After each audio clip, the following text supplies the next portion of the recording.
Okay, we don't have a lot of time. Probably tried to cover, well, we need to try to have just one presentation a week, and we kind of got behind right from the first week. And so we will avoid that in the future. I will probably not be able to cover this whole habit today, so I'll probably continue next week. I will remove at least one of the videos one of the longer videos I was going to have you watch this week, and move that to a different week, because along with other things, I don't have time to show you any videos during class. So that means that you'd have to watch more. So I'll postpone one of the videos as a way of compensating also. So this week we're talking about the first of the interpersonal habits of Dr. Covey. As you recall, we've gone through some of these, the first three of these 7 habits, and the first 3 are considered the ones necessary to achieve independence. Those are the ones where we gain control of our own lives, our own selves, where we first off, with proactivity, accept the fact that we can control our destiny, that we are not subjected totally to our environmental, our genetic, or whatever other circumstances, that we do within all of those things that challenge us in life, have an ability to control how we respond, and thus we control the outcome despite the problems around us. And as you may remember the 90-10 rule, that about 10% of our lives we can't control, and 90% we probably can. And that would vary, obviously, depending on our circumstances, but somewhere in there we can control.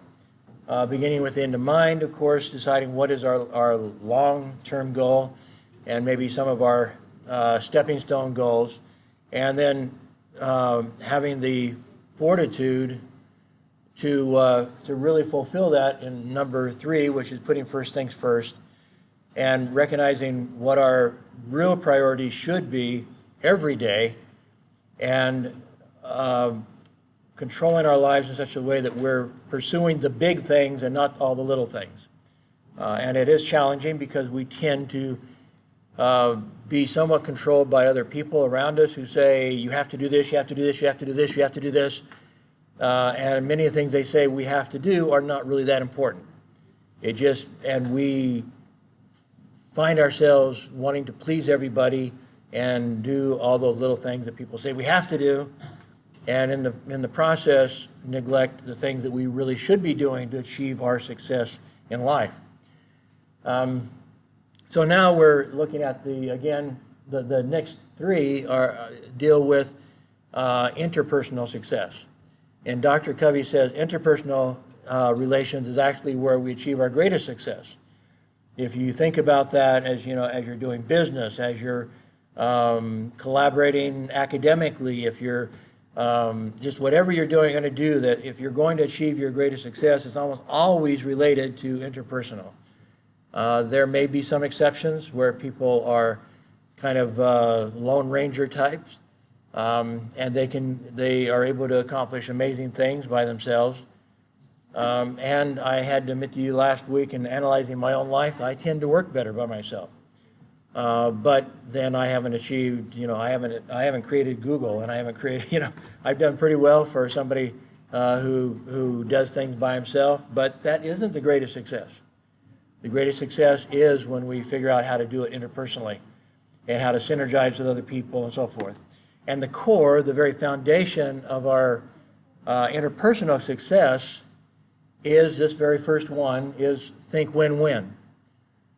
Otherwise, we find ourselves in competition with everybody else.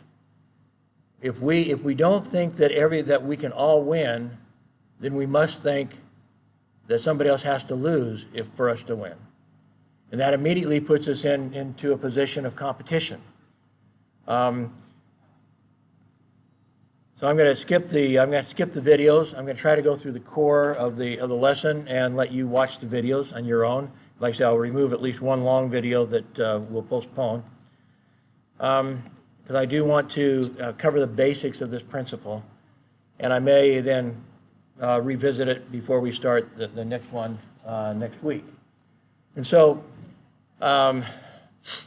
this kind of a reference he made to, some of you may have heard of the Golden Rule. It's a Christian concept, but the idea is do unto others as you would have them do unto you, is the idea of the Golden Rule. And basically, this Edwin Markham said that we need to think, not just know it by memory, but actually instill it in our lives if we're going to be successful. And so Dr. Covey quotes him as recognizing that this is really a key principle of, how do I say this? As you know, Dr. Covey believes the principles he bases his habits on are what he considers laws of nature almost, that they are eternal laws, that these things, that if you try to violate them, it's like deciding that you're going to violate the law of gravity, that ultimately it will not work.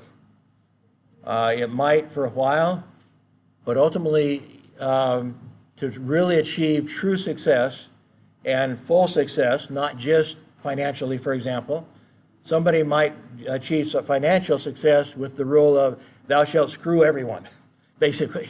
Okay, some people can do that, achieve financial success by screwing everybody. But what is the rest of their life like? Who trusts them? Who wants to be with them? Who values their friendship with them? So when you're looking at multiple dimensions of success, it may be possible to violate some of these natural laws that Dr. Covey talks about and achieve one dimension of success, but almost impossible to achieve more than one.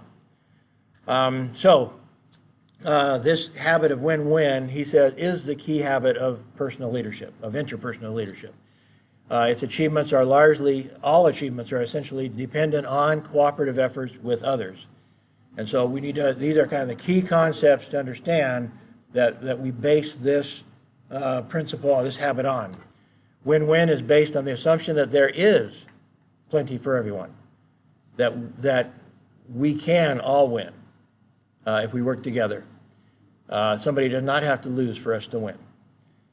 And it's it's another key understanding is that success follows a cooperative approach more naturally than the confrontational win or lose approach.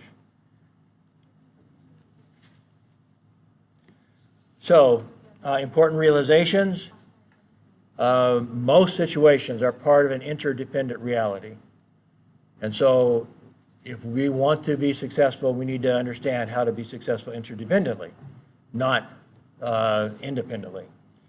Win-win solutions are synergistic by their nature, which means, what's the definitions of synergy? Anybody know offhand? What's the definition of synergy?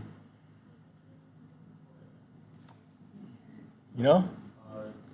It's like syncing, like when two parties actually work together. Okay, so it does go back to brainstorming. A lot of it comes back to brainstorming. We were just listening to brainstorming, and those, by the way, I would, if you're new to brainstorming, I'd print that part out of this presentation. Brainstorming is very important. But ultimately, the definition per se is something like the whole is greater than the sum. In other words, 1 + 1 = 3. Okay, it defies some logic, but not really. What happens when you get married? 1 + 1 = 3, 4, 5. I mean, there is synergy in nature, right? The sum is greater than, the whole is greater than the sum. And Dr. Covey says this is true in all interpersonal relationships, not just in romantic relationships, but in everything, that the whole can be, because of brainstorming, because of that concept, because we can put our ideas together and we can add, a good idea to a good idea and have a great idea, and somehow, come up with ideas that nobody thought of before. So it's not a matter, when you're brainstorming, it's not a matter of saying, okay, everybody lists their ideas, and then you stop.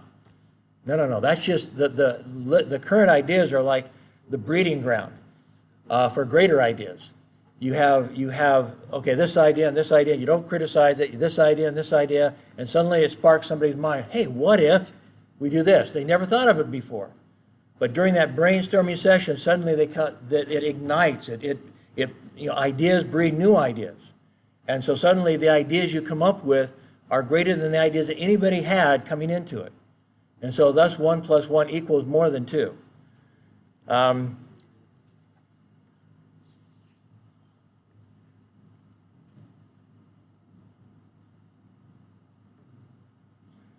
So there are various ideas. And not all of them are win-win. But Dr. Covey says they should be. There are lose-lose situations, win-lose situations, just win at all cost situations. Lose, I lose, you win, or the one that he actually promotes is win or no deal. You just recognize that, in fact, you don't allow the other person to lose. So even if they want to lose, in a sense, they act like they want to lose.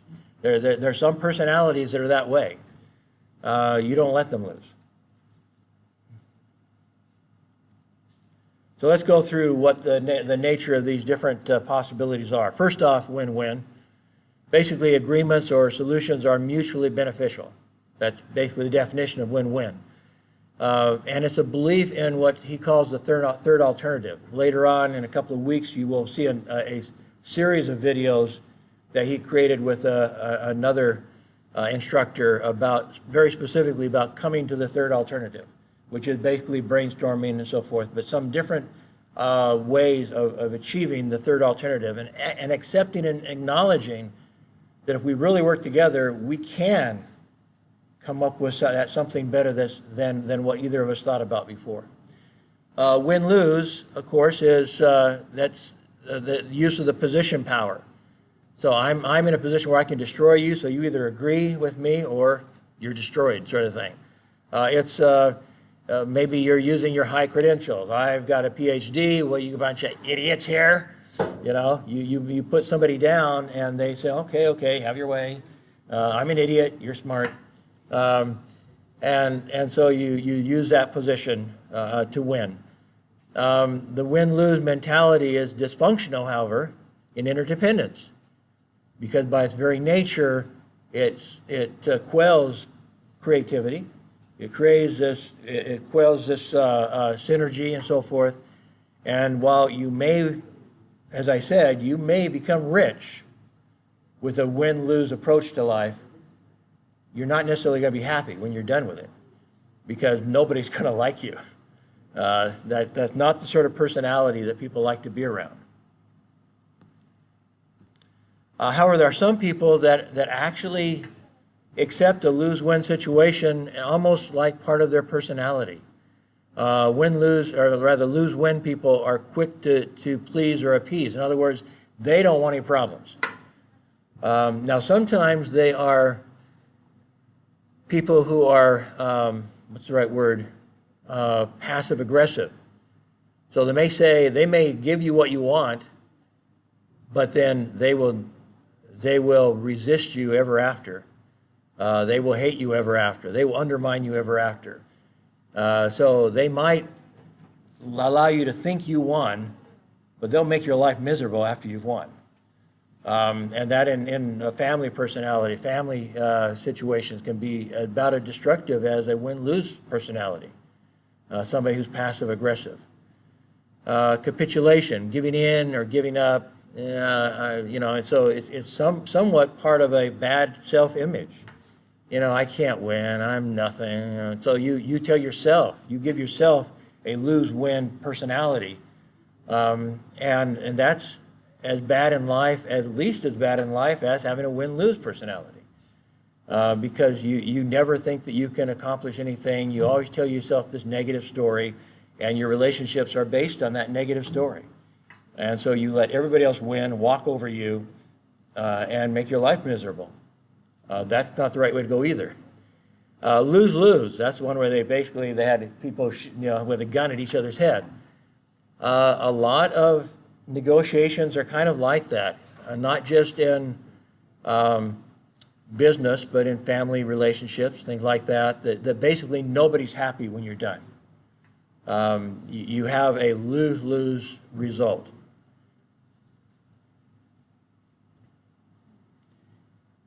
It very frequently happens, it mentions here, when you get two win-lose people together. In other words, both of them feel like they have to win at any cost, and the only result can be lose-lose. And they've created their own hell, so to speak, by having that personality and then ending up with something everybody's losing in. Win at all costs, other people don't matter. The most common approach is in everyday negotiation, or this is the most common approach. And so, again, that could lead to end up being a lose-lose results, or it can lead to just you making everybody else miserable, that you will step on them any way you can. You have a personality that nobody wants to be around. But regardless, it's not functional. Dr. Covey really believes the win-win or go home is the best approach. Because even if somebody offers you the win-lose option, he says it's not good for you to accept that. Don't let them lose. Make sure that they come out winning also. Because in the long run, what will happen? Let's say you're negotiating for a business and they're willing, they're very desperate. You can get that for almost nothing. And you say, nah, I want to make sure that you come out of this okay. You put a lot of work into this. Let's come to a deal where you're able to go on with your lives. And that suddenly you turn that person into an asset. He's going to want to make sure that you do well because you have now established yourself as a friend of his, as somebody who cares about his future. So now you take over the business, and what's he going to, if you have a question for him, and you say, hey, I'm having this problem with such and such, what's his response going to be? I'll be right over there. I'll come help you. Because now you're his friend. You're not the person who stomped on him. He may have contacts that he has a personal relationship with, and they kind of resent the fact that somebody else has come over and taken over the business. Well, he can help you salvage those contacts, those clients. So even, it's really to your benefit to make sure the other side doesn't lose. And they also say basically that it's very freeing to come into negotiations knowing that you can walk away. What happened, if you were following it, what happened when the North Koreans didn't show up to their meeting and they started kind of bad talking the situation? What did Trump do? He said, okay, cut it off. We're not going to do it then. Don't worry. So his first response when North Korea said, started giving him a bad time, whatever, he said, that's fine. I'm walking away. We got our hostages free. We got some other stuff, so we're okay. We'll handle you some other way. We don't have to be friends if you don't want to be friends, but we'd rather be friends, but we can walk away from this if you want to jerk us around. Immediately, North Korea responded and said, wait, we didn't mean that. We really do want to be friends. And now the negotiations are back on. The Democrats and the liberals do not want to give Trump any credit for it. He is a born negotiator. That is what he's made his fortune off of, is negotiating with people. And the key to his negotiations is he's willing to walk away from any negotiations. He does try to enter from a position of strength. We're strong, but we're not going to take a bunch of junk from you guys. We want a win-win. What he's telling him is, we want a win-win situation. We want North Korea to do better economically. We want there to be peace. We want a denuclearized peninsula. And we're willing to do this in a way that is totally win-win. Is that what you want? Or do you want us to pursue a win-lose situation? What's your preference? But we're in the position of strength, and you're not. Your people are starving to death. So how do you want this to go? And so he was willing, though, to walk away. If he makes it work, he could be a Nobel Prize winner. But he knew because he's a good negotiator. Of all things he is, he may have lots of other faults, but he is a negotiator. And the first rule is be willing to walk away. You do not put yourself in a situation where you basically are, that you're allowing a lose-win or a win-lose. You are saying this is going to be win-win, or we're just walking away from this negotiations. We will not pursue this in any other basis.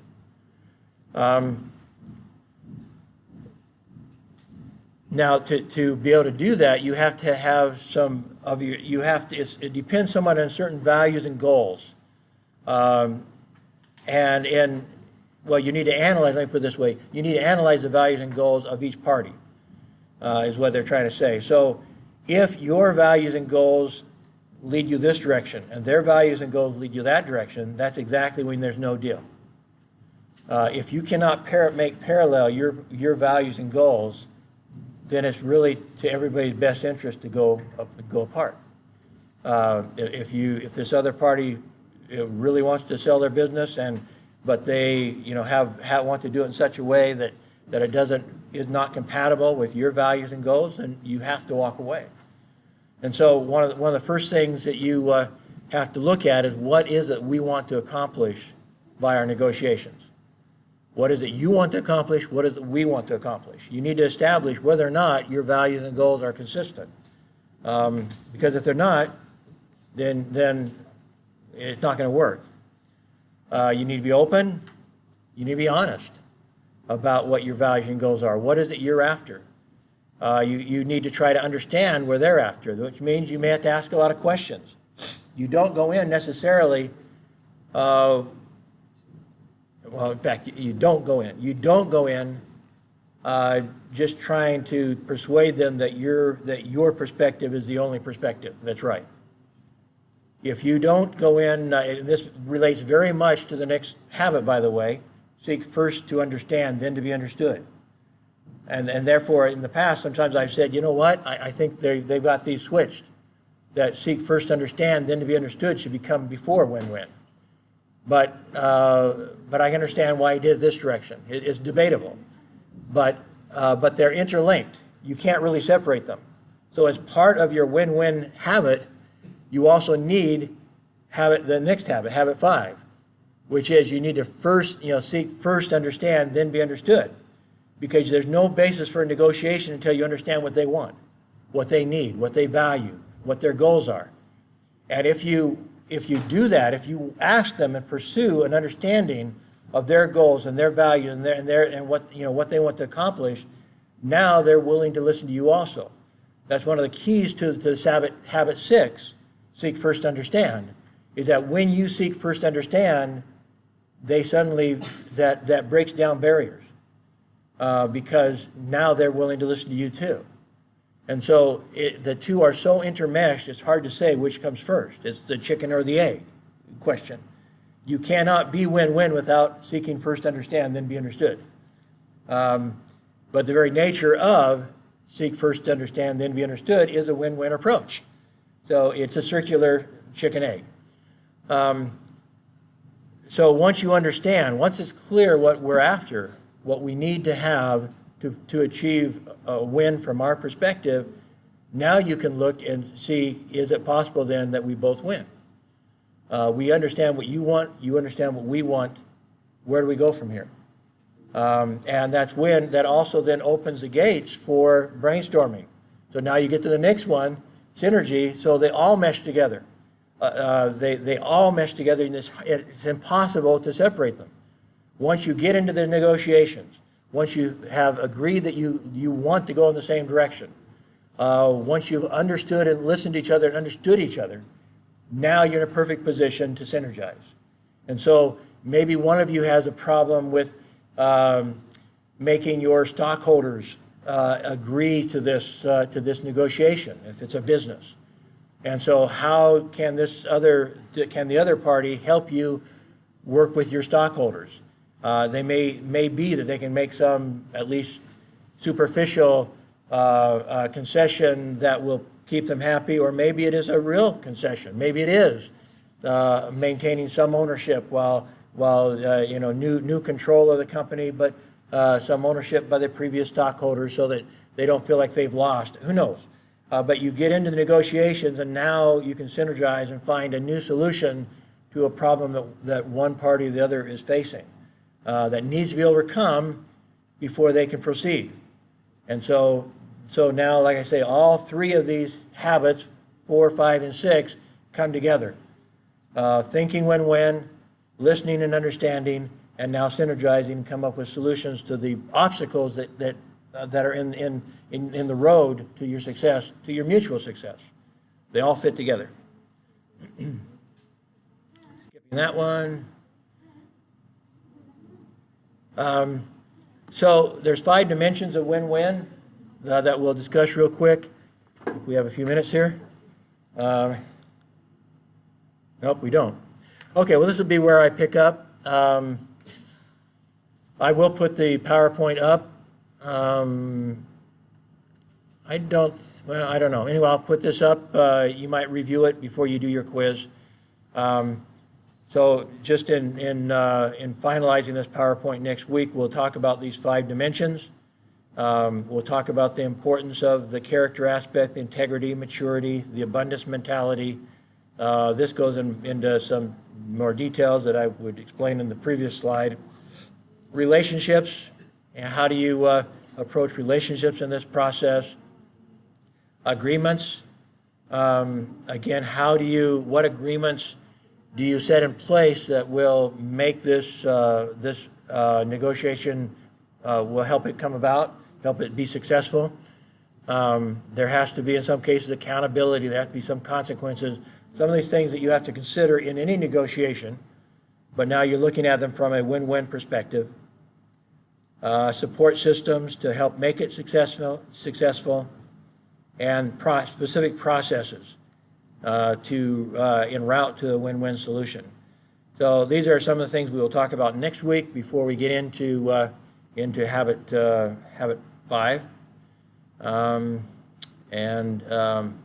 I think I'll limit the questions most this week to what I've covered already and to what you will hear on these specific videos. These videos you will be listening to currently, if you were to look at at Moodle right this second, you would see 2 more videos that are longer, and at least one of those I'll take off, or I'll move to another week. Anyway, so that's the start anyway of win-win, but I think it's a good introduction because, as I said, it's important that you understand that all 3 habits of interdependence are totally meshed together. And so as we look at one, it's hard to ignore the other. And this hopefully you understand it here. I'll be able to give you some examples from my life where I've been able to implement these sorts of ideas successfully, and it made a lot of difference in my own life. Okay, well, we're past time. Thank you.